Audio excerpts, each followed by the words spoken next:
everyone, I'm Nicole from Really Good Stuff. Super excited to be here today because I'm going to be talking to you about social emotional learning activities you can do at the end of this school year. And during this session, I have a lot of exciting things to tell you. One is that I'll be giving away some product. Two is that I will be also providing you with a link to this webinar I did at the beginning of the month on bringing social emotional practices into your home, which translates to the classroom, of course. You can use these ideas if you're a parent or a teacher. And at the end of the webinar, there's actually a coupon code for 20% off a purchase, and that expires today. So be sure to check that out when this Facebook Live ends. The first product I'm going to be giving away is a pack of these Be the Best You Can Be logs.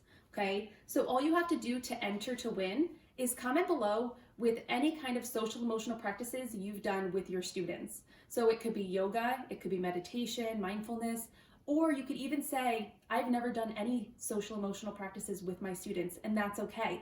As long as you comment, you are entered to win.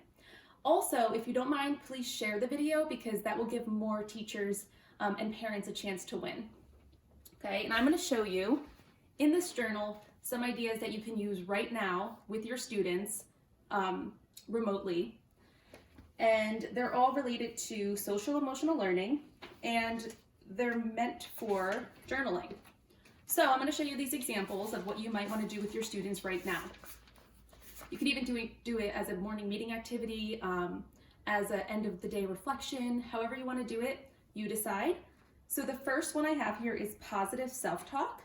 So positive self-talk is basically having children talk about their good qualities. So saying things like, I am smart, I am kind, I am helpful, and repeating them every day so that they believe it. Okay, it's really good for their mental health. And here's an example of what that might look like. So positive self-talk statement, I am helpful, draw and write about what made you feel this way. So there's a nice example of what that looks like. Okay, you can have your students do this every single day. You can have your child do this every single day. It's really a great practice to do. And the next idea I have for you is a kindness log. So have your students or children write about how they were kind. Okay, it's as simple as that. So this child here wrote, I wrote thank you letters to essential workers. So it's really great for them to recognize what they're doing to be kind to others. And when your child's having a bad day, you can always take this journal out and show them how they were kind, because it'll make them feel good inside.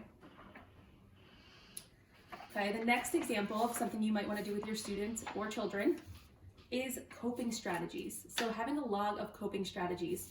That way you can have them talk about what went wrong that day, okay, what emotion they felt when whatever happened, and how they coped, okay? So they have their problem, their emotion, and then maybe they did something like this child says, I did yoga with my mom, okay? So it's good for them to know how they can cope with different problems they have without having to have someone there at all times. So having a log of that is a really useful tool for children.